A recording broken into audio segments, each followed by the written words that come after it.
Folks, welcome back to another episode of Mayhem in the Midsouth.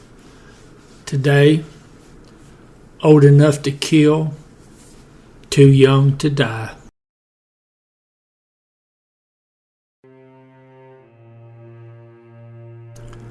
Folks, we're going to be down in Birmingham, Alabama for this case. Now, the interesting part of this crime spree we're going to go over is what the Supreme Court's going to say about it. Now, most of the information for this case is coming from the Court of Criminal Appeals in the great state of Alabama. Now, some of the locations I'm giving for these robbery locations and shooting locations, they are probably correct, but they may not all be. It was very difficult after 28 years to locate some of these businesses. It's April 19th, 1996. Grant's Food Mart there in Birmingham. It's about 11 a.m. The manager's in there working alone.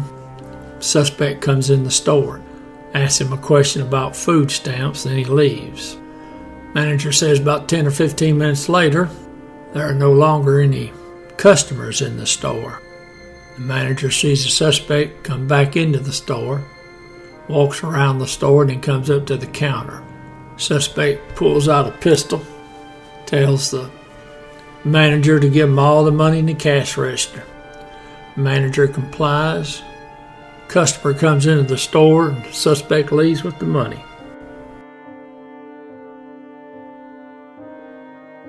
It's May 18th, 1996. It's about 9 p.m. There's a Citgo gas station. Sits there on Jefferson Avenue. Now there's a clerk inside. Suspect enters. Now when he goes in, there's a customer in the business. Now the suspect comes into the store, picks up a soft drink from the cooler and places it on the counter. Then the suspect walks to the front door and he looks out. Then he opens the door and he steps outside and he looks around.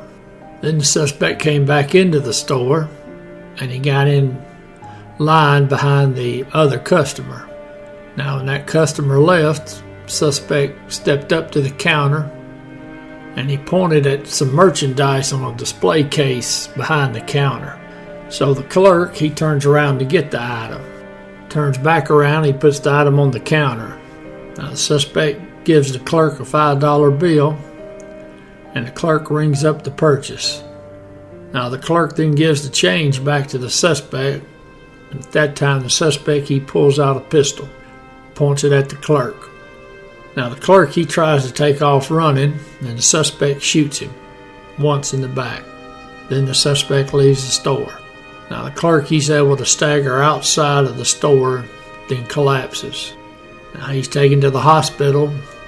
Unfortunately, shortly after arriving, he dies. No money was taken from the store.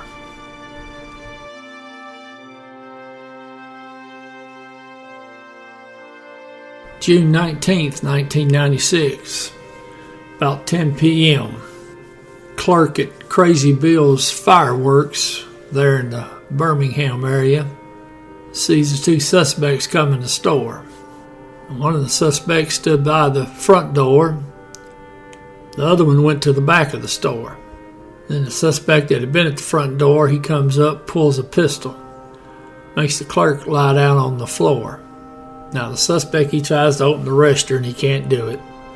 So then he makes the clerk get up and open the register. Then he made the clerk lie back down on the floor. Suspect put the pistol up to the back of the clerk's head, but he didn't shoot him. The clerk says that the two suspects get to arguing over whether they should execute the clerk or not. Well, they decided not to, so they took the money from the register and the money from the clerk's wallet and some fireworks. The two suspects left. June 21st, 1996. J&S Produce Company. That's on Oxmoor, again in Birmingham. About 3 p.m. Our suspect, along with an accomplice on this one. They come into the store. Suspect gets a soft drink and a watermelon, sets them on the counter. Suspect then pulls out a gun, points it at the clerk, and said, "This is a holdup." Now the clerk, he was carrying a pistol, and when he put his hands up, suspect saw it, and he told his accomplice to get that gun away from the clerk. Then the suspect tells the clerk to open up the cash register and give him the money. Now after getting the money, the suspect tells the clerk to lay down on the floor.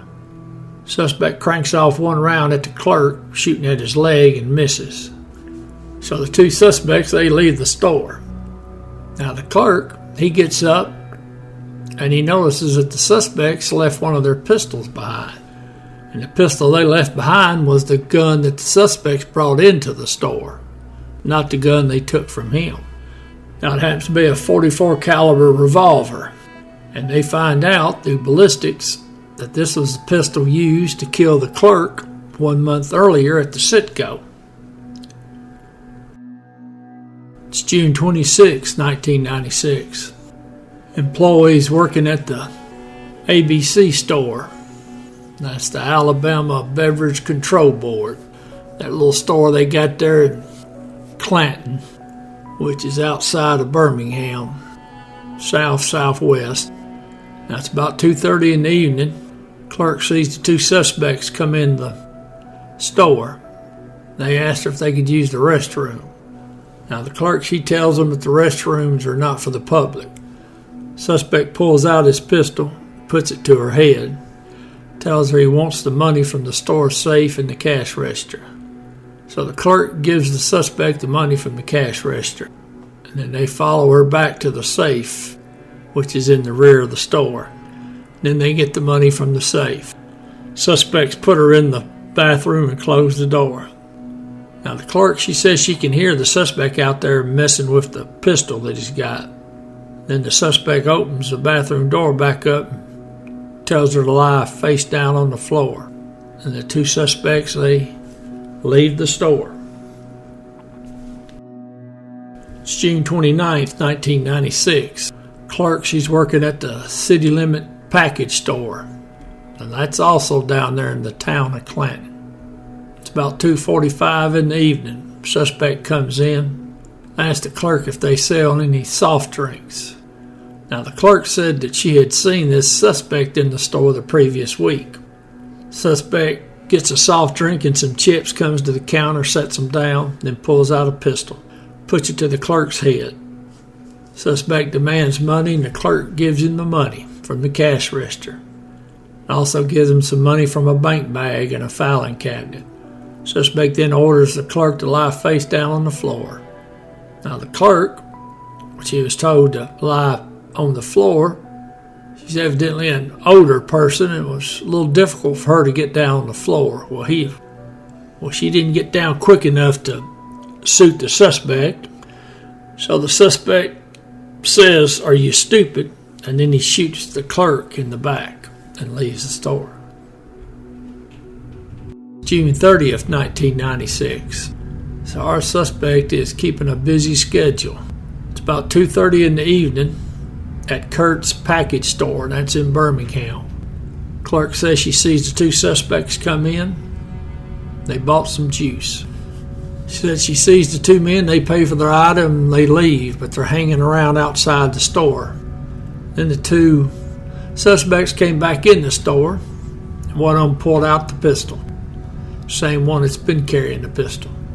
Tells her, open the cash register. Tells her he's going to kill her if she doesn't hurry up. So the clerk gives the suspect the money. Then he tells her he wants the money from the safe. Now at first, she foolishly lies and says she doesn't have the keys for the safe. Well, the suspect puts the gun to the head and says, "I'm going to kill you." So then the clerk decides it's not her money, why die? So she pulls out the key, she opens the safe, gives the suspect the money. Now when they open the safe, there's an old pistol inside the safe. And the suspect becomes very upset. Evidently he wants to be the only one that's got a pistol. So then the suspect's yelling at the clerk that she was planning on killing him, which is foolish, of course. So then the suspect tells the clerk to lie down on the floor, face down. So then the suspect shoots her in the leg. Now that round hit the clerk in the thigh, exited, and then entered the other thigh. July 25th, 1996. John's 280 Pawn Shop. That's in Westover, Alabama. That's on Highway 280. Now that's south of Birmingham. Owner's in there and the manager. Two suspects come in, pull a gun, put the owner and the manager down on the floor. While the owner and the manager are laying on the floor, the suspect executes both of them. Two suspects then grab items from the store and they carry them out to a truck where there's a third accomplice, and they drive off. Now the suspects, they caught themselves taking the tape from a VCR that they thought was for video surveillance. Well, it wasn't. That was a dummy one, just like the suspects. The real one was hidden, so the police were able to get it. They were able to go to the FBI and get the video enhanced. 15 days later, the two suspects who had been responsible for just about all these robberies, they're caught up in Norfolk, Virginia. So now the two suspects go to trial. Now, the one that's the gunman that's been doing all the killings and the shootings, he was sentenced to death. But that's not a problem, except he was 16 years old. Now, even though he's got blood on his hands, he's murdered and robbed. But the state of Alabama decided if he's old enough to be killing, he's old enough to be executed. So he gets his death sentence.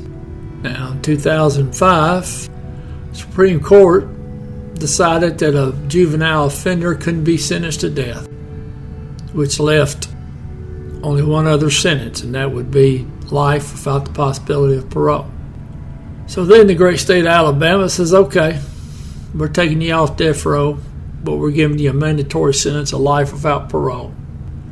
Well, appeal process takes off again, goes back to Supreme Court, and they said, well, okay, wait a minute. You can't execute a murderer if he's 16.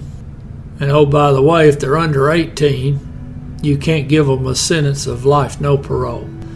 You have to give them a sentence with the possibility of parole. And again, the Supreme Court's just making stuff up, I guess. Nowhere does it say somebody under 18 can't be executed by the state, especially for the crimes that this individual committed. But they did. As far as I know, this suspect is still sitting in prison. And as far as I know, his little partner is too. So the interesting question is, should a state within the United States be able to give a death sentence to someone who is under 18? Now, the Supreme Court says you can't. So that's the law of the land. But is that the right decision? The argument that they're too young to know what they're doing, that this individual here acted like he knew what he was doing. He planned a series of robberies and murdered people and shot people.